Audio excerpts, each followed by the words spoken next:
Hi, I'm Kim. Welcome back to Storytime Soap Shop. Today we're going to be making some black raspberry vanilla bath bombs. In addition to making bombs for my store, I have a customer who sells CBD products, so I am now making bath bombs for them containing CBD. So I'll show you how I figured out how to do this, getting the right milligrams in each of the bath bombs. So let's go make some bombs. Alright, today I'm going to be wearing a mask. I have a little bit of a cough. And this way, I don't have to worry about getting anything on or in my bombs, or covering up my mouth to cough and then having to put new gloves on. So it's a good idea when working with SLSA until it's wet to keep your face covered. But in the bowls, I have 3 cups of baking soda, tablespoon of each kaolin clay and cream of tartar, as well as 2 tablespoons of SLSA. I'm going to pick you up so you can see here. I have my powder dyes in there already. And I'm going to turn the mixers on. Sorry about the movement here. I'm going to turn the mixers on. And I have some distilled water that I heated up. Oh, this looks terrible. It's just an old, it's clean, but it's just an old bowl. I'm going to turn my mixers on and put a couple of pipettes of water in there and let them go. And this will start getting my dyes incorporated into my dry ingredients. There's no citric in here yet.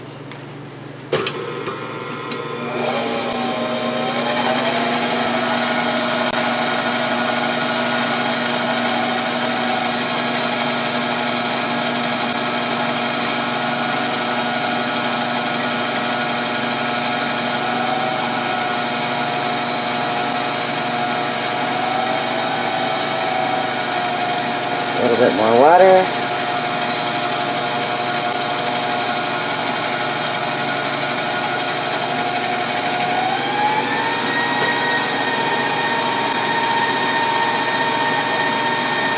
Now you can see the colors are starting to come out. The lighting's terrible in here, I apologize, but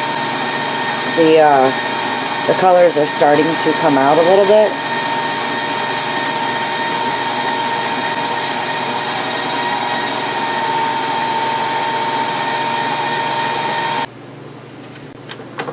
Now what I'm going to do is just make sure that I don't have any wetness on the sides and that my dyes are mixed in. Now this purple is too pale for what I'm looking for, so I am going to put some more in there. And the red also is looking a little dusty to me, so I'm gonna, this is a great time to add more dye if you need to.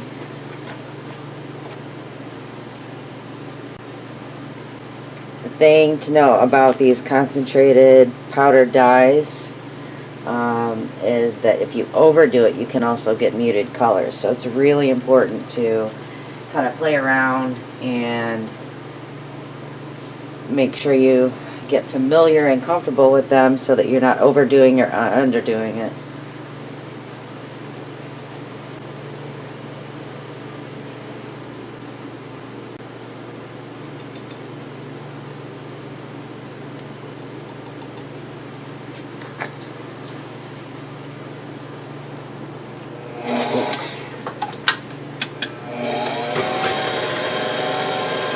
Okay, so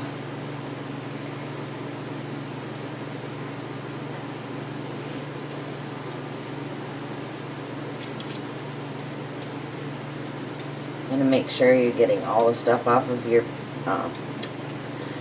beaters as well, because wet dyes will stick to them.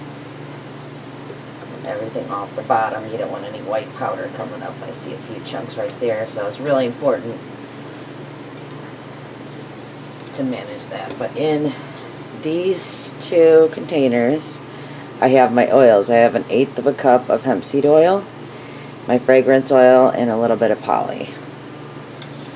So I'm just gonna scrape the bottom and the spatula on this, and then we'll slowly add our oils in and we'll almost be ready for the citric.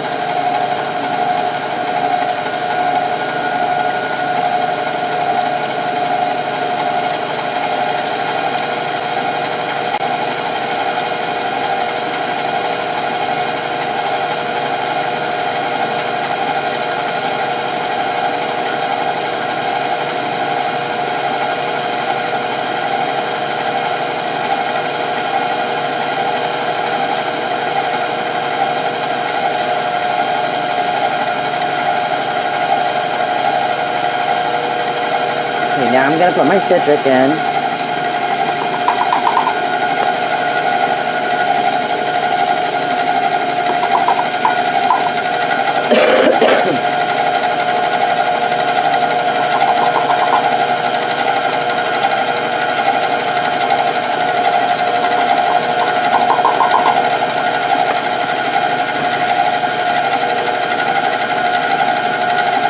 While these finish mixing up, I am going to move over to the station where we press the bombs. So the first thing that I do is just get my hands in here, make sure that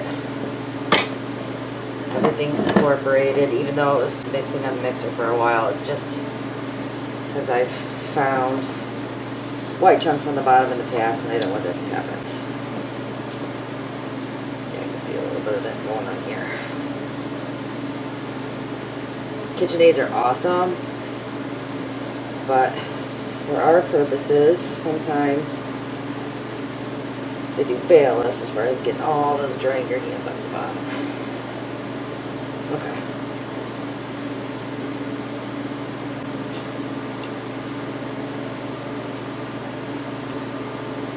The nice thing about the red and purple, it's kind of a weird color combination, but I am doing black raspberry vanilla, is how the water will look when after the bomb's all done. Just some embeds here. So in a red and purple bomb, I put different colors of blue and red embeds. Get my embeds open here.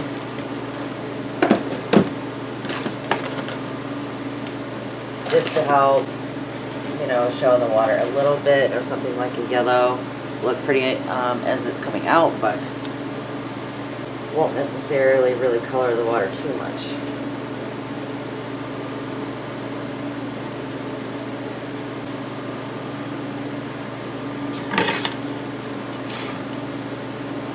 There's my plunger.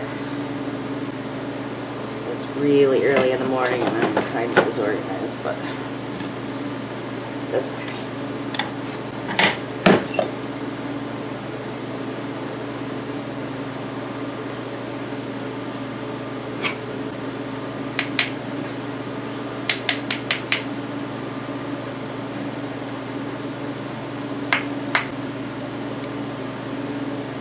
And that is a black raspberry vanilla bath bomb made with EazyColours.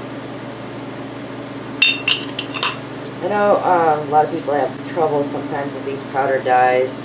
Some people will bloom their dry ingredients and set them aside. I don't have that kind of time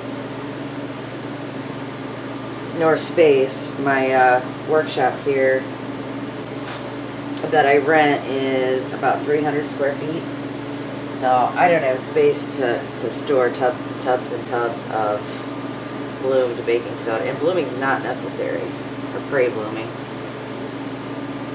I know a lot of people get kind of overly organized with that, but I work a full-time job on top of owning and running this business, and I don't have those kind of hours. I'm more about expediency and getting it done. Oh, I was going to show you. Okay, let me put something in here to divide these so I don't get it mixed up. Okay, so I'm making bombs for my shop, but I'm also at the same time making CBD bombs for a customer, and I don't want to get them mixed up. So each bomb needed to have 50 milligrams of CBD in there, and I'm not going to get into it too much, but how it came, I got 990 milligrams from my customer, because I'm not buying the CBD, they're providing that, and I'm providing the bath bomb. So I had to figure out how to get 990 milligrams split up in a batch so that each bomb had 50 milligrams. Now obviously that math doesn't divide evenly, so I had to kind of combine it all together. So what I decided to do was to take my cocoa butter, melt it down. I did one of these, weighed for it to get hard, weighed it out, and then I did the calculation for what I would put in one cocoa butter ball. So now I can kind of cut this in 2 or 3 pieces, stick it in a bomb, and it'll melt in the bath water, giving them their CBD. And I can also at the same time make bombs for my store and bombs for them without having like the entire mix have CBD in it. So it'll still get in the bath along with the bomb and the nourishing, hemp seed oil, without, having it just be in that batch or running the risk of not getting exactly 50 milligrams in each bomb. Give that a slice. And what I would do for this one then, with the bean, I'd probably do theirs first, so that I made sure I had plenty of mix, but is just cut the cocoa butter up. It has the CBD in there.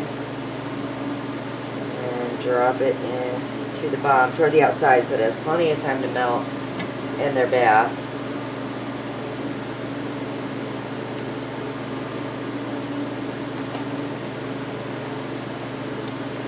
And we don't want to forget our embeds.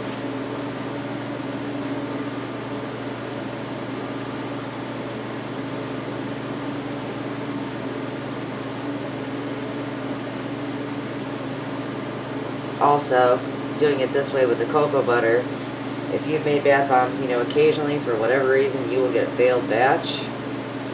And if I have a failed batch, I can pull the cocoa butter or a failed bomb or whatever, I can pull the cocoa butter out and put it in another bomb without losing my customer's CBD product. Because I don't need to be out the money to replace that.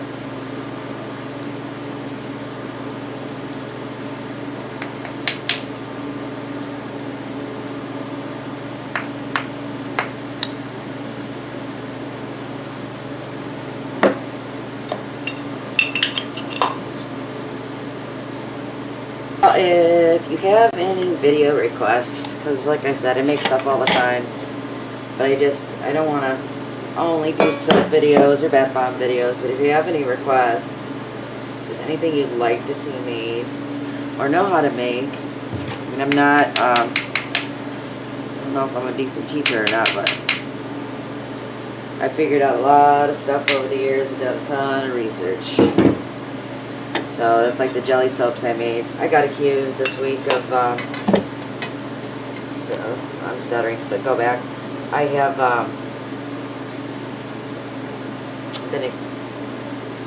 did a video recently how to figure out how to do 2, 4, 6, 7, and more. The jelly soaps. Because people were trying to figure out how to make the jelly soaps. So I kind of demonstrated, how I pick apart a recipe. Which is funny because I got accused this week of stealing a recipe, even when I showed how I come up with the recipes on my own. I got accused of stealing somebody's recipe this week that I shared in a group for free recipes. I try to be helpful to people, and there's always a poopy head in the group that's gotta be a jerk. It's like, it's not really hard to be a nice person. It's just not.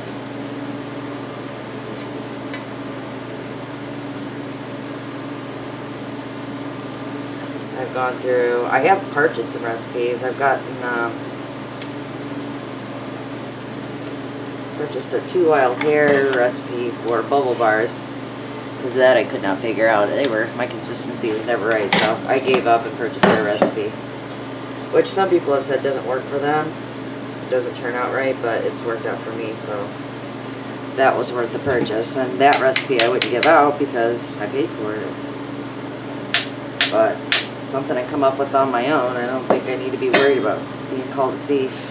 And that's the problem with some of these soap groups, man. People get, really testy. You have people begging for free stuff, and then other people being really rude, and then once in a while you get the exact opposite. People are really supportive of one another and just nice and hopeful, and I I don't know, it runs the gamut, but I guess that's just the human condition. You have your nice people and you have your jerks. I prefer to be nice. But I do have a short temper. I told the lady to have a horrible night because she had already made my night horrible. I had a friend pass away and that was hard enough. I did it again. There we go. And my dog, the elder mastiff I was just talking about, has, I think he has cancer. I got him tested. I gotta wait for the results, but he's got some lumps coming up all over him, and the other ones the vet had tested, took a look out and said it's just a cyst and not to worry, but I had a dog with cancer before, so I kind of know what to feel for. And I don't, excuse me, I don't want to make him suffer if he actually has cancer. And that's going to be a tough decision, but it had me really emotional between the death of my friend and my doggy being my best friend. You know, their man's best friend. I love him to death, and the thought of him being sick was just killing me. On the same day that this woman was attacking me, it was just like, ugh. Poop on you. Whoa! Tried to escape there.